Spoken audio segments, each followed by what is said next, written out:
Assalamu alaikum достор. Бүгін ерте быша тұрған, Қырғызстанда тренд болып отқан ерте бышар өріктің сорттары менен біраз танышсақ. Негізі 2022-23 жылдары Қырғызстанға өріктің ерте бышар Прицияның Рубиста сорттары келді. Ошолорду биринчилерден болуп Кыргызстанга почти чоң бактарга биз алып келдик. Эми ошол менен бирге ошол Приция Рубиста сорттары. Приция биринчи жылы 20 апрелде бышты. Былтыр болсо 10 майда терилди да. Бир 10 күн радиуса мененчи.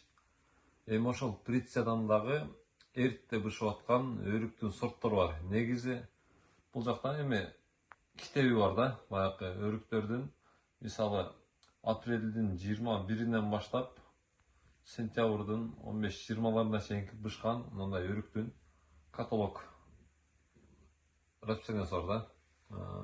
Биринин аркасынан бири бышып кете берет. Өрүк бак кылам дегендер мисалы биринчи тандайт. Кайсы учурда, кайсы базар бош, кайсы учур баягы бир жактардан мисалы базарга өрүк кирбей калат. Ошол учурда мен ушул жерге өрүк тиксем, ошол баягы пустой окошканы кармап калат экен деп туруп, өрүк тиксе дагы болот да. Сапаттуу, товарный вид өтө жакшы болгон өрүктүн сорттору бизде бар тургандар. Мисалы эң эле биринчи келсек, 21 апрелде Барсалино деген сорт бышып атат. Бул Турциянын Адана деген шаарына эме болгон, Адана деген шаары турат. Адана деген шаарына эсептелинген календарда. Андан кийин 24 апрелде Микадо бышып атат. Анан 28 апрелде Лука деген сорт. Анан бизде 1 майда Магадор деген сорту келип атат. Магадор сорту. Анан бизге келип аткан сортторду айтсам, андан кийин эле Тотем деген сорт бышып атат. Бул 5 май.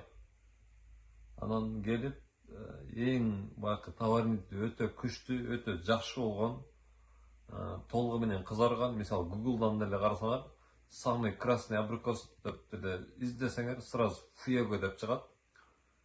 Калибры өтө чоң, баягы эрте өрүктөргө салыштырмалуу. Жакшы болгон Fuego деген өрүктүн сорту келип атат. Бул 12-13 майларга. Ушунун артынан анан Приция сорту келип атат. Баягы таблица боюнчачы. Эми Прициядан Магадор, Барселонага чейинки аралык 2 жума 15 күнгө барып атат да. Экөөнүн бышып аралыгычы. 20 күнгө чейин даже барып атат. Демек ушул Прициядан дагы эгерде климат туура келсе, эң ысык жер Лейлектин арка жагы болуп атат, деңиз деңгээлинен 350 метр. Ошол жерлерге дагы ошол Барсалино, Приция сыяктуу өрүктөрдөн тигип эме кылсак, жакшы эле кеткидей да. Эң баягы жаңылык деп чыгарып сатсак болчудай. Андан кийин ошол Прициялардан 1 жумадан кийин бул жакта Рубисталар келип атат. Рубиста, Оранжи Руби келип атат. Калибр жактан эң чоң болгон сорт дагы негизи Оранжи Руби. Бул ортого өтүп кетти да. Оранжи Руби деген сорт Лейлекте аркада 20 майда бышты. Бул Ошто болсо июнга өтүп кетет. Июндун 4-5-лерине. Бирок калибр эң чоң, даамы дагы жакшы болгон сорт да. Прициядан кийин Флоприя бар. 3 күндөн кийин. Флоприя. Бул дагы даамы өтө ширин, товарный өтө жакшы болгон норма. Эме өрүк. Ошентип эми ортолорго өтөт. Ортолордон кийин биякта августтун баштарына Милорд, Мемфис деген өрүктүн сорттору кирип атат да. Биз эрте менен кеч тегишибиз керек, ортонун бизге башты кереги жок да. Ортонун өзүбүздүн өрүктөрүбүз бар. Мен жеке оюм ошондой. Кыргызстандын өзүнүн эле жетишерлик сортторубуз бар. Шалак өрүк деп коет, Субханы дагы. Ошол сыяктуу өрүктөрүбүз деле, ширин өрүктөр жетишерлүү.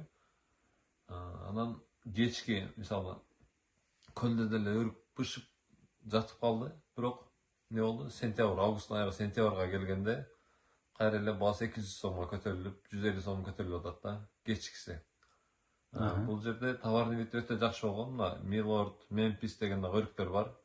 Биз менен кеңири байланышып дагы ушул өрүктөр тууралуу өрүк бак кылам дегендер, көлдөн болсун, же Баткенден болсун, кечче эрте да, эрте бышкан жактар же кечки кылам десе, бул Милорд, Мемфис деген өрүктөрдү салкын жактарга эгип, мисалы тоолу деңиз деңгээлинен 1700-800 ошондой өрүк болгон жактар 2000ге чейин.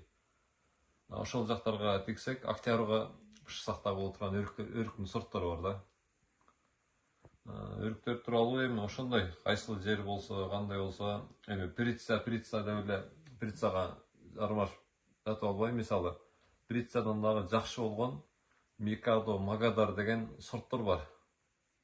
Бул сорттордун бардыгы бирок патент бар. Биз башкача ат коюшубуз керек. Бугач эми өзбектерге окшоп, Өзбекстан сразу эле Наргиза, Лола деп ат коюшат го. Баягы бадамдарга деле президентский, бумажный бир нерсе аттарды коюп атышат. Эми кыргыздар деле ошого өтүп. Бүркөт, каймак. Биякта кадам жайда толбой өрүк деп алыштыр. Прицаны толбой өрүк дейт экен. Толбой өрүк деп. Ошентип алыптыр. Мына биз негизинен өрүктүн сорттору көп. Өзүн өзү чаңдаштырган сортторду алып келип атабыз Кыргызстангачы. Өзүн өзү чаңдаштырган сорттор бардыгы. Мисалы, Лука деген өрүк бар, ал өзүн өзү чаңдаштырбайт. Бирок ал деле эрте бышат. Бирок аны алып келбей атабыз. Домино деген бар, Мамбо дегендер бар. Алар деле өзүн өзү чаңдаштырбаган үчүн алып келбей атабыз. Өзүн өзү чаңдаштырбайт, бирок алардын калибри өтө чоң болот. Жакшы да. Бул сорттор бар. Анан Флоприя, бул дам жактан өтө ширин, жакшы өрүк экен. Флоприядан дагы тиксе болот. Булардын бардыгы жаз баягы ранный бир өрүк үчүн дамы жакшы да. Болот. Дамегин ажырайт бардыгы. Транспортировкасы Россияга чейин деле жетет. Баягындай тентте болсо деле, мисалы Рубиста, Микадо ушул сыяктуу өрүктөр жеткидей да. Жакшы да. Ошол тугандар, эгерде жериңиздер бар, 1 гектар, 10 гектар, 100 гектар болсун, эмне тигишти билбей турсаңыздар, биз колдон келишинче жардам беребиз. Өрүк болсун, алма болсун, гиляс болсун, дагы эмне тигем десеңиздер, бадамбы, фисташкабы, ошо жете албай, баягы оюңардан чыкпай, бир жерге эмне тигишти билбей, ойлонуп, экиленип жүргөн болсоңуздар, биз ушул бардык илимге таянып, бияктагы каталог сортторго таянып, Турциядагы партнерлорубуз менен кеңешип, ошо сиздердин жериңиздерге эң жакшы болгон коммерциялык багыттагы жаңы ушул мөмө жемиш сорттордун түрлөрүн сунуштап айтып бергенге даярбыз. Телефон номерди айтып кетсең, Руслан. Телефон номерибиз 0778 94 05 05 номерлери. Ошо WhatsApp'тан азыр эми иш өтө сезон болгондуктан жооп бере албай атабыз. WhatsApp'тан жазып коерсе, буйруса жооп беребиз. Анан чоңураак жерлер болсо өзүнчө жүзмө-жүз жолугуп көрүшүп эле ошол тактаганыбыз жакшы болот. Телефондон эмес. Руслан, рахмат. Сиздер менен Руслан Бекназаров болду, агроном консультант. Төмөнкү номерлерин коюп коебуз, ошол номерлерге чаласыздар. Сиздер менен Бага Сүрүү Кыргызстан каналы болду. Ишиңиздерге ийгилик.